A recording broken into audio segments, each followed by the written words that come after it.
ይህ መዳረሻ በጣም ለየት የሚያደርጉት ብዙ ነገሮች አሉት። አንደኛው ተፈጥሮና ማህበራዊ መስተጋብሩን ሳይነካ የለማ መሆኑ ነው። ደንዲ ወንጪ በጣም ምድረገነት ሊባል የሚችል በጣም የሚገርም አይነት እይታ ያለው ቦታ ነው። ከቦታው አቀማመጥ ለእይታ ካለው ሳቢነትና ሐይቁና ደሴቱ ሐይቁና ዛፎቹ የፈጠሩት ህብር በጣም ደስ የሚል ነው። በተለያየ አቅጣጫ በተለያየ አንግል ስናየውም የበለጠ ሲስበን እንደነበረ አይተናል።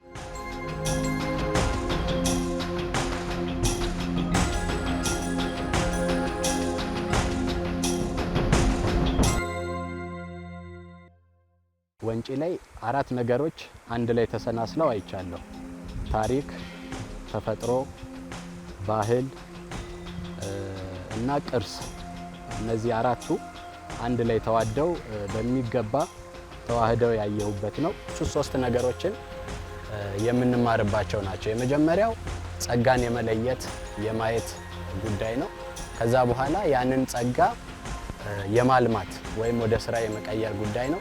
በሶስተኛ ደረጃ ደግሞ የመጠበቅና የማቆየት ጉዳይ ነው የምናየው እና ወንጪ ላይ እኔ ይሄንን በሚገባ አይቻለሁ። ሀብቱ በደንብ ታይቷል። ተፈጥሮ ራሱ በቃ የሚገርም ነው። ተፈጥሮ ላይ ደግሞ የሰው እጅ ጥበብ ትንሽ ሲያርፍበት እንዴት እንደሚያሳምረው ወንጪ ዋነኛ ማሳያ ነው። ኢትዮጵያ ውስጥ በየጓዳ ጎርጓዳው እንደዚህ አይነት ድንቅ ቦታዎች አሉ። የሚገልጥ የሚሰራ እጅ፣ የሚያይ ሚዲያ፣ ኮሚኒኬት የሚያደርግ ኮሚኒኬሽን ካለን ኢትዮጵያን ለዓለም ወደፊት በጣም ተስፋ ያላት ሀገር ሆና ነው የታየችኝ። ወንጪ ደግሞ ዋነኛ ማሳያው ነው። ዛሬ ትናንት ባየሁት ወንጪ ሲባል ስሙን ልንሰማ እንችላለን። የተለያዩ ሚዲያዎችም ጨረፍ ሊያደርጉት ይችላሉ። አጫጭር መረጃዎችን ልናገኝ እንችላለን። ግን ማየት ማመን ነው የሚለውን እዚህ ገብተን ታየን በኋላ ለካ እንደዚህ መልማት እንችላለን፣ ለካ ሀገራችን እንደዚህ ሰፊ ናት፣ ለካ እንደዚህ ለምናት የሚሉትን ዱባይ ሄደው ወንድሞቻችን እህቶቻችን ሊዝናኑ ይችላሉ። ሀብት ንብረታቸውን እዛ ኢንቨስት ሊያደርጉ ይችላሉ። ግን አሁን መጀመሪያ ኢትዮጵያን አይቼ ጨርሻለሁ ወይ የሚለውን ጥያቄ ያመጣል ብዬ አስባለሁ። እኔ እንግዲህ በስራ አጋጣሚ የተለያዩ ቦታዎችን ልናይ እንችላለን።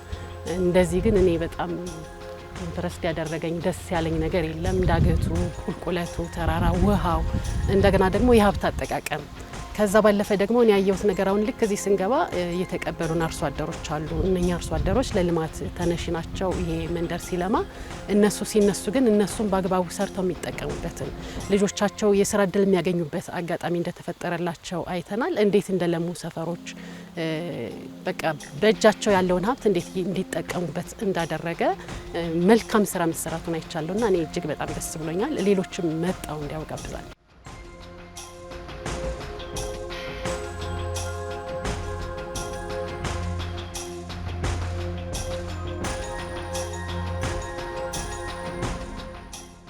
እጅግ በጣም ውብ ድንቅ እውነትም ኢትዮጵያችንን የሚገልጽ እውነት በብልጽግና ጉዞ ውስጥ በዚህ በ5 ዓመት ውስጥ የተሰራው ስራ የሚያገርም የሚደነቅ አስገራሚ ስራ ነው ያየ ነው። በማየታዊ በጣም ተደንቃለሁ ተገርማለሁና በእውነት እዚህ ብቻ በወንጪ ጉብኝት በአንድ ቀን በሁለት ቀን የሚያልቅ አይደለም። ሰርፕራይዝ በጣም እጅግ በጣም የሚገርም የሚደንቅ ነፍስም ህይወትም የምትደሰትበት ማራኪ የሆነ መዝናኛው ያሉበት ቦታ ነው። ወንጪ ተፈጥሯዊ ውበት ድንቅ ነው። በጣም የሚገርም ነው። ቀደም ሲል እንደገለጽኩት እንግዲህ ምድራዊ ገነት ማለት ይቻላል። እኛ እዚህ መተን ያየነው ነገር በጣም የሚገርም ነው። ብዙ ነገሮች ተሰርተዋል። ብዙ ነገሮች ይሄንን ቦታ ምናልባት ከዚህ በፊት ጫካነቱ ወይ ደግሞ ያለውን ውበት ለማየት አስቸጋሪ የሚሆንበት ነገር ነበረ። ዛሬ ግን ተሰርቶ በዚህ መልኩ መቅረቡ ሰዎች በቀላሉ መጥተው ተዘዋውረው እንዲጎበኙ መንገዱ በጣም ጥሩ ነው የተሰራው። ሩሞቹ በጣም የሚገርሙ ናቸው። በጣም ሰፋፊ ሩም ነው ያለው። መስተንግዷቸውን በጣም ጥሩ ነው። የአካባቢው ማህበረሰብ ደግሞ ተጠቃሚ የሆነበት መንገድ ከስያሜዎቹ ጀምሮ ብታነሳ እጅግ በጣም የሚደንቅ ስራ ነው ለማለት እወዳለሁ። በቃ ከተለየ ሀገራት ካየዋችሁና ኢትዮጵያ ውስጥም ከተለየ ቦታ ካየሁት one of the top እንደምንለው ቦታ ነው። ስፔሻሊ ሪላክሴሽን እና ራሱ ሰላም ለማግኘት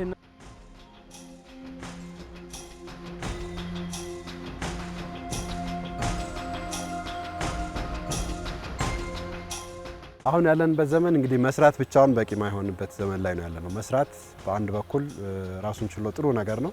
የተሰራውን ደግሞ መግለጽ ካልተቻለ ማሳወቅ ካልተቻለ የሚፈለገው ውጤት አይመጣም።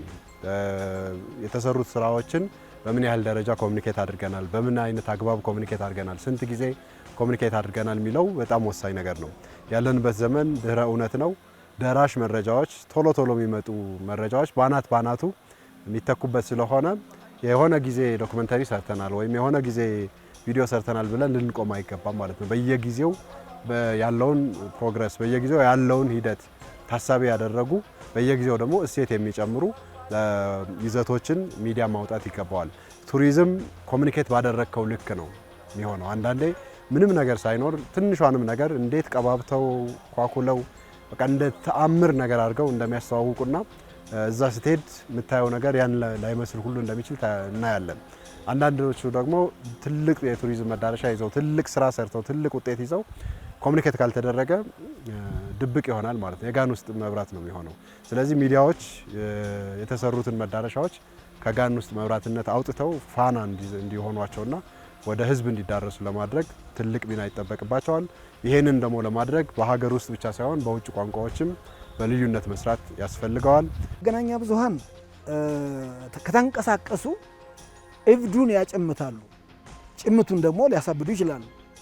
ለምሳሌ የአውሮፓ እግር ኳስ በኢትዮጵያውያን ዘንድ እጅግ የቤተሰብ ያህል እንዲታወቅ አድርጓል።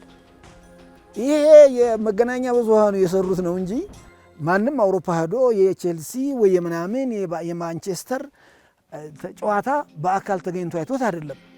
መገናኛ ብዙሃኑ የሰራው ነው። እንደና የተሰራ ቀንም ሌትም ሰራበት። አሁን የተጫዋቾቹ የጫማ ቁጥር ሳይቀር የልጆቹ ብዛት የሚስቱ ባህሪ ሳይቀር ይተነተናል። እኛ ሀገር ላይ መገናኛ ብዙሃኑ እንደዚያ ተግቶ ከሰራ በጣም ብዙ ነገሮችን መቀየር ይችላል። በርካታ ጊዜያቶች ቱሪዝም ላይ ሰርቻለሁኝ። የቱሪዝም ፕሮግራም ላይ ብዙ ተሳትፍ ያለው ሰርቻለሁ እና በደረስኩባቸው አካባቢዎች ሁሉ እንደዚህ አይነት ነገሮች ቢሰሩ የሚል ፍላጎትና ምኞት ነበረኝ። የተተገበረ ነገር ነው ያየሁትኝ። ግን አሁን ላንተ ለጠየቀኝ ጥያቄ ሚዲያ እንደመሆናችን መጠን እነዚህ የተሰሩ የልማት ስራዎችን እኛ ማስተዋወቅ መቻል አለብን። እኛ ካላስተዋወቅን ህዝቡ እንዴት ያውቀዋል? አያውቀውም። ማሳየት አለብን። እኛ ስናሳየው ይመጣል፣ ያያል። እውነት ሀገሬ እንደዚህ አይነት ስራ ተሰርቷል እንዴ ብሎ መጥቶ ማየትና ማመን ይችላል።